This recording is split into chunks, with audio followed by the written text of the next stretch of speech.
Hello friends. स्वागत है आप सभी का जी के स्टडी में। दोस्तों, आज हम लोग भारतीय राज्य व्यवस्था स्टार्ट करेंगे। इसके अंतर्गत हम लोग का टॉपिक होगा भारत का संवैधानिक विकास। तो चलिए हम लोग बिना देरी के हुए स्टार्ट करते हैं।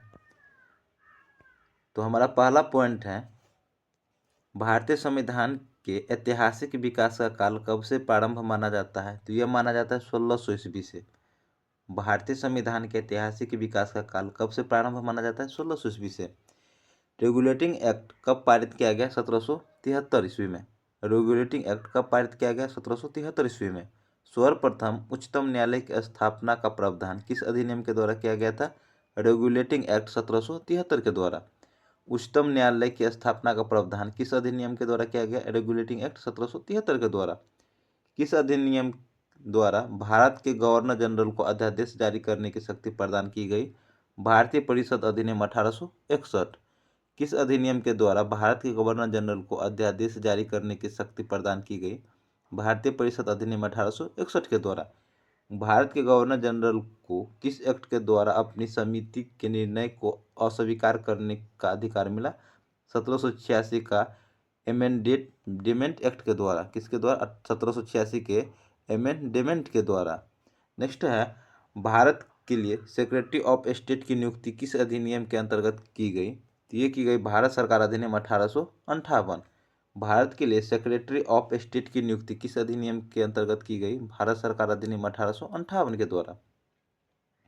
किस अधिनियम के अधीन अप्रत्यक्ष निर्वाचन के सिद्धांत को मान्यता दी गई? भारत परिषद अधिनियम 1892। किस अधिनियम के अधीन अप्रत्यक्ष निर्वाचन के सिद्धांत को मान्यता दी गई? भारतीय परिषद अधिनियम 1892। द्वैध शासन की प्रांतों में पद्धति का प्रारंभ कब किया गया? ये किया गया 1919 ईस्वी में। द्वैध शासन की प्रांतों में पद्धति का प्रारंभ कब किया गया? 1919 में।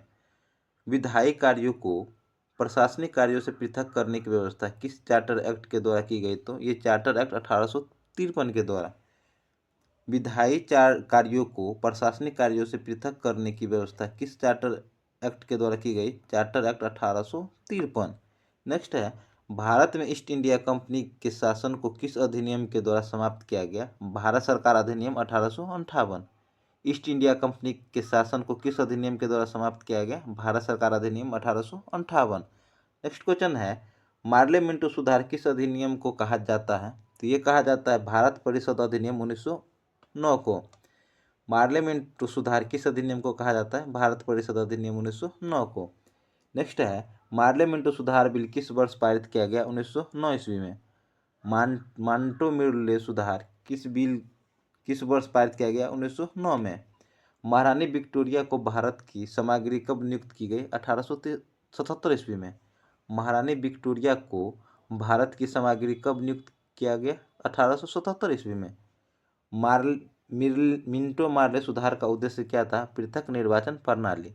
मिंटो मार्ले सुधार का उद्देश्य क्या था? पृथक निर्वाचन प्रणाली। नेक्स्ट है, मुसलमानों के लिए अतिरिक्त निर्वाचन मंडल प्रारंभ में किसके द्वारा लाया गया था?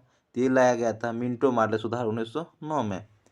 मुसलमानों के लिए अतिरिक्त निर्वाचन मंडल प्रारंभ में किसके द्वारा लाया गया था? तो ये लाया गया था मिंटो मार्ले सुधार 1909 में। नेक्स्ट है, मॉन्टेग्यू जेम्सफोर्ड सुधार में प्रावधानों को क्या सार था? जिसका सार था प्रांतों में दोहरा शासन। मॉन्टेग्यू जेम्सफोर्ड सुधार में प्रावधानों का क्या सार था? प्रांतों में दोहरा शासन। नेक्स्ट क्वेश्चन है, किस अधिनियम को मॉन्टेग्यू जेम्सफोर्ड सुधार के नाम से जाना जाता है? भारत शासन अधिनियम 1909। किस अधिनियम को मॉन्टेग्यू जेम्सफोर्ड सुधार के नाम से जाना जाता है? भारत शासन अधिनियम 1909। नेक्स्ट है, भारत में संघीय व्यवस्था के लिए किस अधिनियम में पहली बार उल्लेख किया गया? भारत सरकार अधिनियम 1935। भारत में संघीय व्यवस्था के लिए किस अधिनियम में पहली बार उल्लेख किया गया? भारत सरकार अधिनियम 1935। नेक्स्ट है, किस अधिनियम के तहत अखिल भारतीय महासंघ स्थापित करने का प्रावधान शामिल किया गया था? भारत सरकार अधिनियम 1935। किस अधिनियम के तहत अखिल भारतीय महासंघ स्थापित करने का प्रावधान शामिल किया गया था? भारत सरकार अधिनियम 1935। नेक्स्ट है, किस अधिनियम के तहत प्रत्यक्ष निर्वाचन सिद्धांतों को मान्यता दी गई? तो ये दी गई थी भारत सरकार अधिनियम 1919 में। किस अधिनियम के तहत प्रत्यक्ष निर्वाचन सिद्धांत को मान्यता दी गई? भारत सरकार अधिनियम 1919।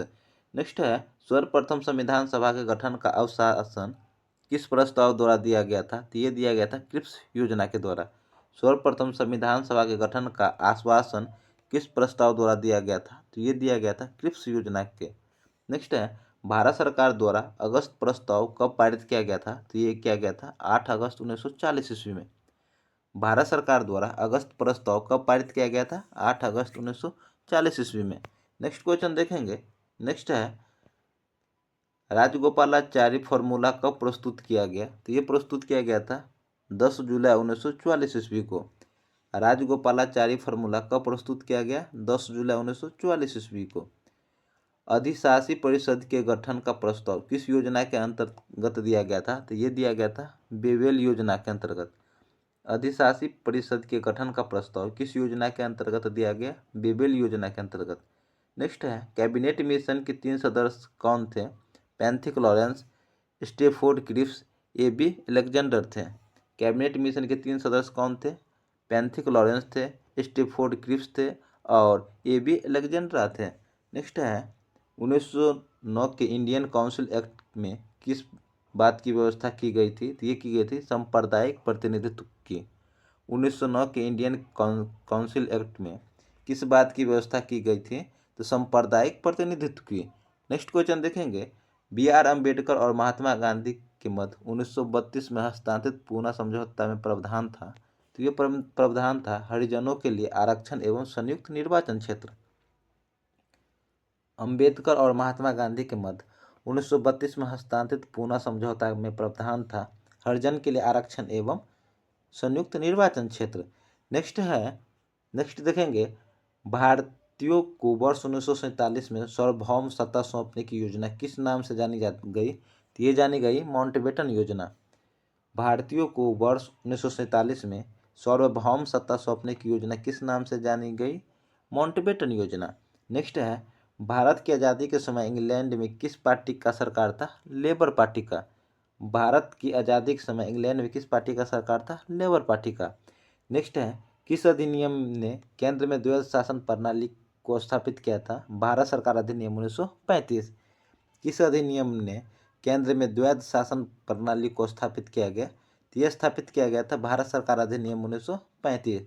तो दोस्तों, हमारा भारत का संवैधानिक विकास कंप्लीट हुआ। कल हम लोगों का टॉपिक होगा संविधान सभा। तो आज का टॉपिक यहीं ख़त्म करते हैं, कल हम लोग मिलते हैं संविधान सभा के टॉपिक में। तो ये सेशन आपको कैसा लगा हमें कमेंट करके जरूर बताइएगा। मिलते हैं नेक्स्ट सेट में, तो तक ले जय हिंद, जय भारत।